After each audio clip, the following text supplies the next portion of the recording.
Good day, everyone. My report is all about the globalization of religion.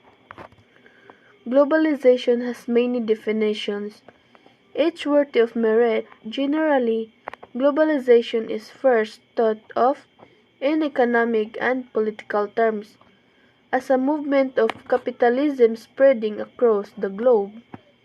It calls to mind homogenizing exports of the US, such as Nike, McDonald's, and MTV. As a goods and finance crisscross across the globe, globalization shifts the cultural makeup of the globe and creates a homogenized global culture, although not a new phenomenon. The process of globalization has truly made the world a smaller place in which political, social, and economic events elsewhere affect individuals anywhere. Religion is a system of beliefs and practices. More especially, the word comes from the Latin religare, which means to bend together again that which was once bound but has since been torn apart or broken. With the globalization of economics and politics, individuals feel insecure as the life they once led is being contested and changed at the same time.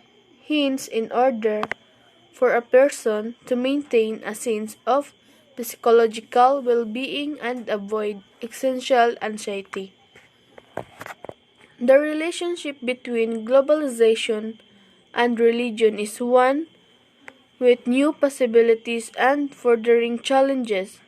While religion takes advantage of communication and transportation technology, it is at the same time the source of globalization's greatest resistance by acting as a haven for those standing in opposition to its power. Globalization engendering greater religious tolerance. Globalization brings a culture of pluralism, meaning religions with overlapping but distinctive ethics and interests interact with one another.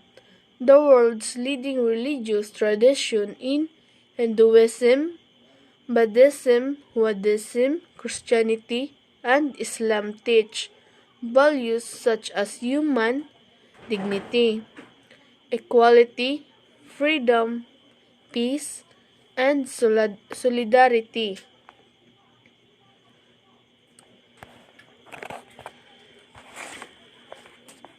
Martin Luther King Jr. also drew insight from Buddhism, Hinduism, Christianity, and Buddhism for connecting Godhead with Jesus Christ.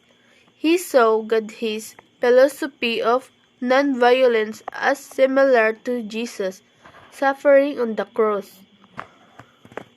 In political areas, globalization has built global political forums that integrate cultural, ethnic, and religious differences, ideologies that were once perceived as dividing the world through a large number of international organizations such as the United Nations and the World Health Organization, as well regional organizations like the European Union, the Organization of the Islamic Conference, or the African Union.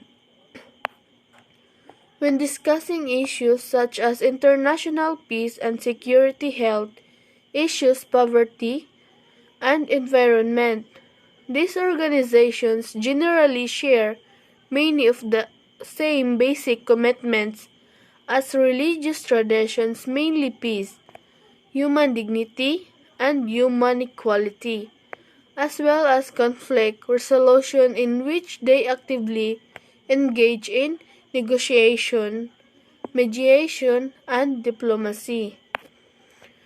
In addition to this political organization, religious communities such as the Roman Catholic Church, the World Council of Churches, and the Jewish diaspora also take part in international affairs.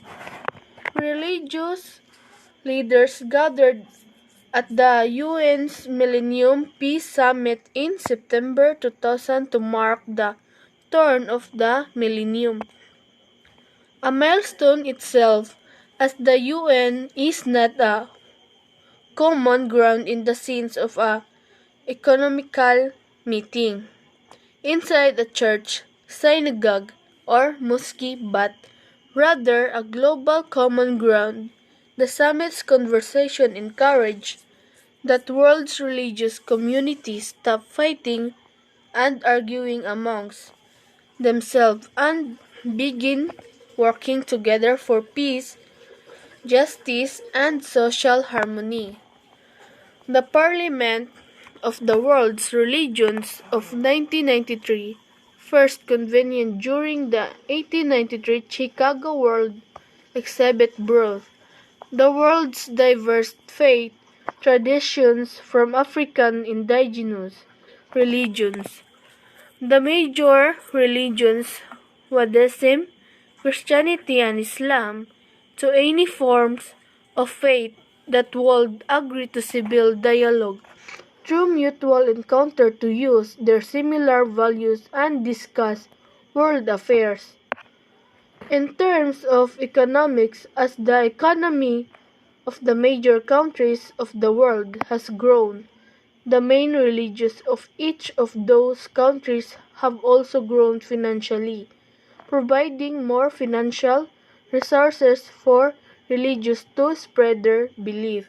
For example, although it may seem as an old tactic, missionary work, especially in light of globalization, is strong in many third world countries where religious representatives convert the natives. The major religions today have scattered across the globe, Christianity turning southern and black, Islam turning Asian, and Buddhism turning white and western. Religion has tremendously benefited from technological advancement. For example,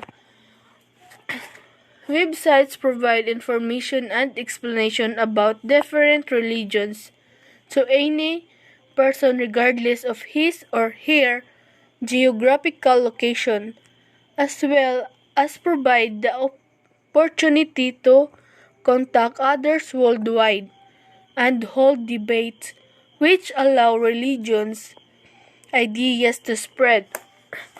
Globalization allows for religions previously isolated from one another to now have regular and unavailable contact. That's all, ma'am. Thank you.